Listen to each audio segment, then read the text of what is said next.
제자들이 세상에 파송될 때 충돌이 불가피하게 될 것에 대해서 이제 말씀하시는 장면입니다. 34절 보니까 내가 이 땅에 평화를 주러 왔다고 생각하지 말라. 나는 평화가 아니라 칼을 주러 왔다. 그렇게 선포를 하시면서 예수님이 이 땅에 오신 이유가 마치 평화가 아니라 36절까지 보니까 칼, 가족 해체, 이것을 넘어서 원수지간으로 만들려고 오신 것처럼 그렇게 말씀을 하고 있습니다. 그러나 이것은 실제가 아니라 비유입니다. 그런데 왜 이런 비유를 썼는가가 중요합니다. 그것은 뭐냐면 충돌이 없이는 복음 전파는 불가능하다라는 것을 예수님이 지금 하신다라는 거죠. 어제 말씀 16절에 보니까 내가 너희를 보내는 것이 양을 늑대 소굴로 보내는 것 같구나 하시면서 뱀처럼 지혜롭고 비둘기처럼 순결해라 이렇게 말씀을 하셨습니다. 그러니까 제자와 세상은 그만큼 정체성과 가치관이 다르다는 거예요. 믿지 않는 세속의 정체성을 우리가 늑대로 가정하고 또 그들의 삶의 배경이 소굴이라고 한다면 복음을 전하는 제자들은 정체성은 뭡니까? 양이나 비둘기라는 겁니다. 그리고 그들의 삶의 배경이 소굴이라고 한다면 복음을 전하는 자들은 복음 공동체라는 거예요. 복음 공동체. 그것이 우리의 삶의 배경이다라는 것입니다. 그러니 딱 이 비교만, 이 16절의 비교만 보아도 충돌이 불가피하지 않겠습니까? 우리가 느끼는 게 그거죠. 이건 진짜 충돌은 불가피한 것이겠구나. 절대로 피할 수 없겠구나라는 것이 바로 느껴지죠. 그러므로 우리가 어떤 의미에서 아무런 충돌 없이 신앙생활을 하고 있다는 것은 어떤 의미에서 타협하고 있고 어떤 의미에서 또 일부 동화하고 있다는 표시가 될 수가 있다는 겁니다. 그렇다고 밑도 끝도 없이 충돌만 하고 있다면 그것도 지혜가 막힌 거예요.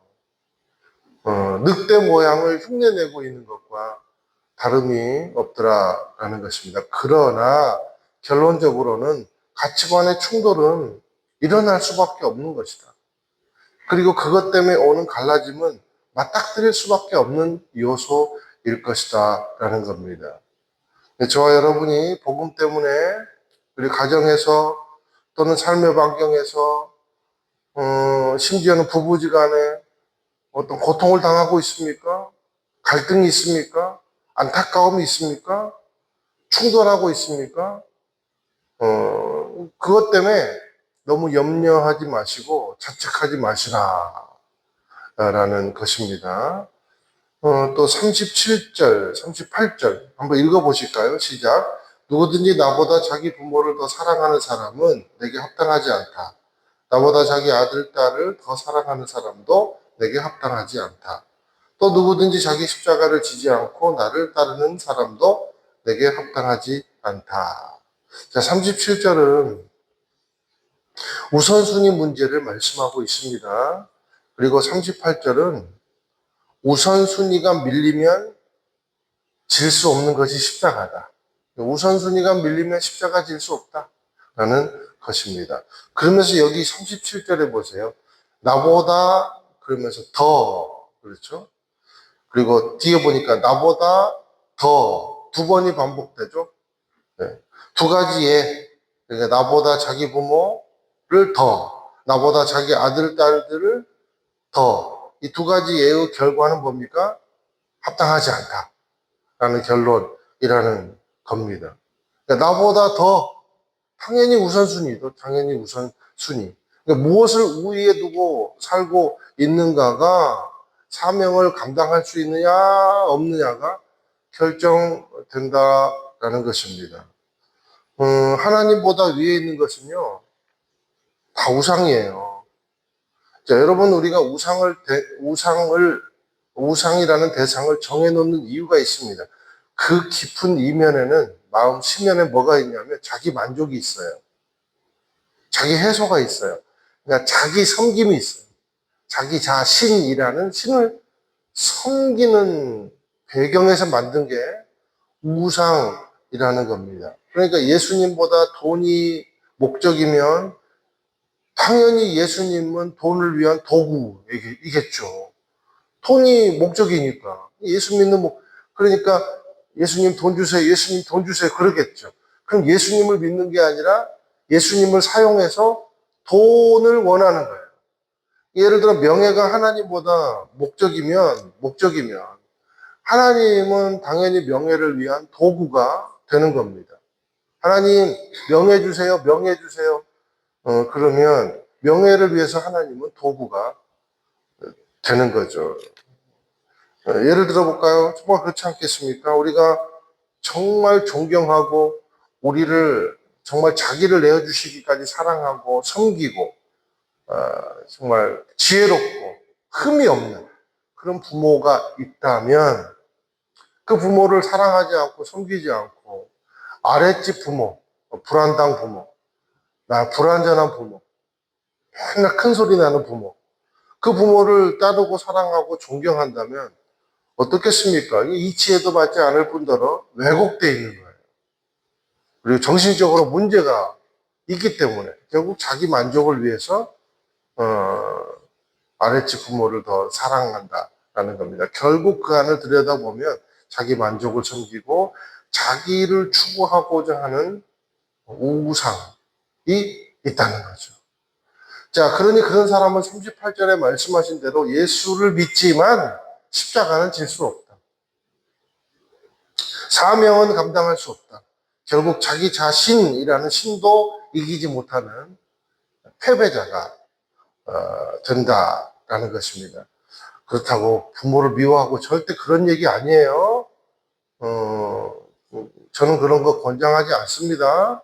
주일날 아들 결혼식 있다고 나 주일날 섬겨야 되니까 아들 결혼식 못 참석 안 할래. 그건 아니라는 거예요. 무엇을 그러나 우선순위에 두냐는 거예요. 그런 일을 행할 때 내 우선순위가 뭐냐는 겁니다. 내 의인지. 사실 그것은 자기 의거든요. 저와 여러분이 하나님을 균형감 있게 섬기고 또 열심 있게 섬기고 사명을 잘 감당하는 멋진 인생 되기를 예수님의 이름으로 축원을 드립니다. 자, 이런 의미에서 결국 어떤 인생이 멋진 인생이고 사명을 감당하는 인생인가 39절만 한번 읽어보실게요. 시작. 자기 목숨을 얻으려는 사람은 그 목숨을 잃을 것이요 나를 위해 자기 목숨을 잃은 사람은 그 목숨을 얻을 것이다. 이제 곧 예수님께서 십자가 지시는 거예요. 그래서 강력하게 지금 제자들에게 권면을 하시는 겁니다. 이 정도 권면이 아니면 저들이 세상을 이길 수 없기 때문에. 그러나 그런 권면에도 졌죠? 그래서 예수님께서 부활하셔서 그것도 모자라서 성령을 주시는 거예요. 자, 어떤 인생이 멋진 인생이고 사명 감당하는 인생입니까? 39절을 기준해서 보면 내 생명을 예수님께 거는 인생이 사명을 감당하는 멋진 인생이다 라는 것입니다. 그러니까 인생을 걸으라니까 지금 당장 아무것도 먹지 말고 목숨 버려라 그런 의미가 아니라는 겁니다. 이게 무슨 의미냐면 가치관이 충돌이 될 때 갈등이 있는가 없는가. 갈등이 없어야 된다는 거예요. 예수님을 위해서. 하나님 나라의 의를 어떤 것보다 소중하게 여기고 바라보고 있는가. 그래야 된다는 거예요. 기꺼이 그분의 영광을 위해 내 모든 것을 내려놓을 수 있는 삶. 그 사람이 사명을 감당하는 멋진 인생이더라라는 것입니다. 결국 나는 죽고 예수로 사는 삶이라는 겁니다. 근데 이런 삶은요, 밑에 40절부터 보면 절대 고달프지 않다라는 것을 말씀해 주고 있어요. 결국 예수님은 격려해 주시는 것이죠. 걱정하지 마라. 사랑하는 여러분, 자유는요, 모든 것을 할 수 있을 때 오는 게 아닙니다. 모든 것을 받아들일 때 옵니다. 자유라는 것은. 오늘 어쩌면 설교에서 제일 중요한 포인트 같아요. 자유는 모든 것을 할 수 있을 때 오는 게 아니에요.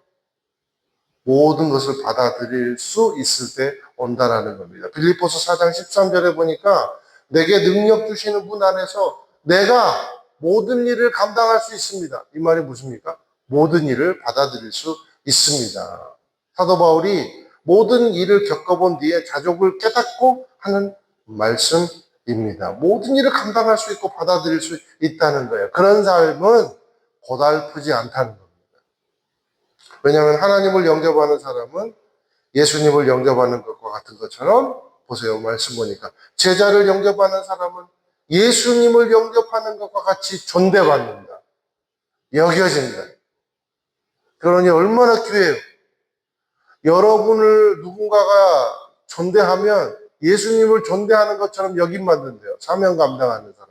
나는 죽고 예수로 사는 사람은요. 그러니까 내 수준이 예수님의 장성한 분량의 수준이 되고 어디를 가든지 하나님이 보호하시고 인정하는 인생이야말로 가장 거룩하고 축복받는 사명자의 인생임을 기억하게 되시기를 주님의 이름으로 축원을 드립니다.